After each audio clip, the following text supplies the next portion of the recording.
El quinto evangelio. Samael Aun Weor. Conferencia número 50.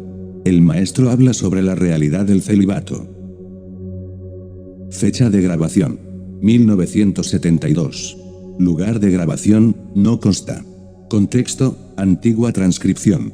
Fuente del texto: primera edición de Transformación Radical. El maestro habla sobre la realidad del celibato.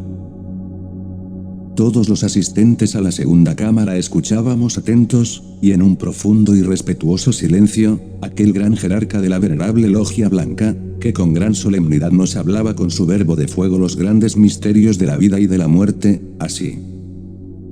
Alguna vez, tal como ya lo he referido muchas veces aquí en esta sala, estando en el estado de Samadhi, o Satori, pregunté a Devi Kundalini en la siguiente forma: ¿es posible que allá en el mundo físico exista alguien que pueda autorrealizarse sin necesidad de la magia sexual? La respuesta fue terrible: imposible, hijo mío, eso no es posible. Yo me quedé reflexionando.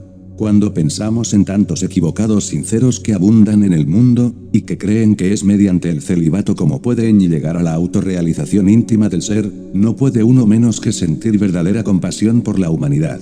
Quienes así piensan, quienes defienden el celibato, en el fondo no solamente ignoran, sino además ignoran que ignoran, no solamente no saben, sino además no saben que no saben.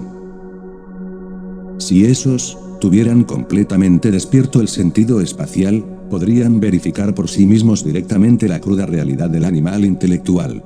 Entonces se darían cuenta cabal de que no poseen realmente esos cuerpos suprasensibles de que hablan los pseudo-esoteristas y pseudo-ocultistas. Cuando alguien que ha desarrollado realmente los chakras, estudia detenidamente el Génesis, puede darse perfecta cuenta de que todas las personas, únicamente poseen un solo cuerpo, el físico y nada más, y el lingam sharira de los indostanes, la momia, de Paracelso. Entonces ¿qué? El cuerpo vital no es realmente más que la sección superior del cuerpo físico, y más allá del mismo cuerpo celular con el asiento vital, que es lo que en verdad tienen las gentes comunes, el ego. Sí, tienen algo más, el ego. El yo, el mí mismo, el sí mismo. Ese ego puede ser confundido con el cuerpo astral y muchos pseudo-esoteristas y pseudo-ocultistas lo han confundido. No solamente lo confundieron en el pasado, sino que todavía lo siguen confundiendo. El ego es una suma de valores negativos, un manojo o ramo dijéramos, de pasiones, odios, celos, desconfianza, fornicaciones, envidia, orgullo, etcétera, etcétera, etcétera. Ese ego no es el cuerpo astral. Llegar a evidenciar esta realidad es necesario, pero solamente es posible mediante el despertar de los chakras. Llegar a comprobar esta verdad del animal intelectual es muy importante, pero solamente puede verificar eso quien despierta conciencia.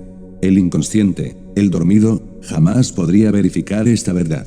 Las distintas escuelas de pensamiento pseudo-ocultistas y pseudo-esoteristas nos dicen que el hombre tiene un cuerpo mental. Acepto esto para nos.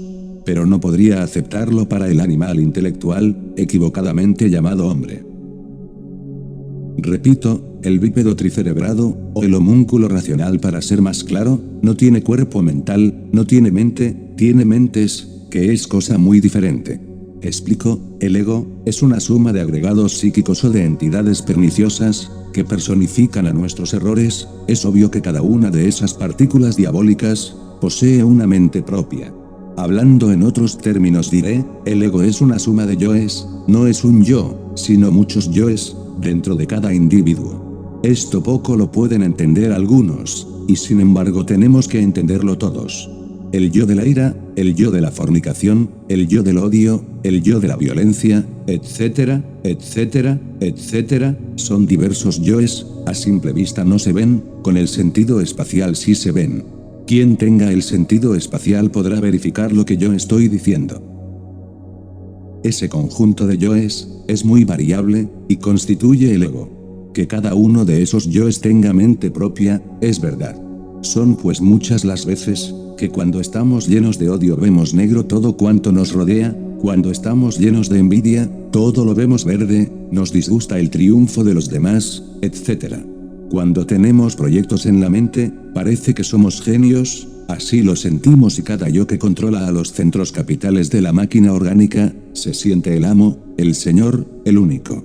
Un individuo que le jura amor eterno a una mujer, mañana es desplazado por otro yo, que nada tiene que ver con ese juramento, el yo que se entusiasma por estos estudios, que concurre aquí a este centro, a esta sala de estudios, mañana es desplazado por otro yo que nada tiene que ver con estos estudios, y entonces vemos como el sujeto se retira, no vuelve.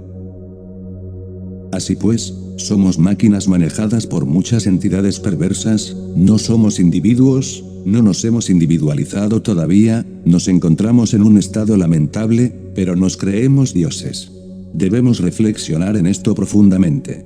¿Cuál mente tenemos? Si la mente que hoy piensa una cosa, mañana es desplazada por una mente que piensa otra cosa, el animal intelectual no tiene cuerpo mental, hallándonos pues en estas condiciones, debemos reflexionar. Se nos ha dicho que tenemos un cuerpo causal, así lo dicen los pseudo-esoteristas, así lo afirman los pseudo-ocultistas, pero el cuerpo causal es el cuerpo de la voluntad consciente. El hombre que posee la voluntad consciente, jamás es víctima de las circunstancias, puede determinarlas a voluntad, pero no ser víctima de ellas. El que es víctima de las circunstancias, no tiene cuerpo de la voluntad consciente, no lo posee, y si lo poseyera no sería víctima de las circunstancias, pero los pseudo-ocultistas creen que el hombre tiene ese cuerpo de la voluntad. Los hechos demuestran lo contrario, hechos son hechos, y ante los hechos tenemos que rendirnos. Así pues, lo único que poseemos dentro, es la bestia, el ego animal.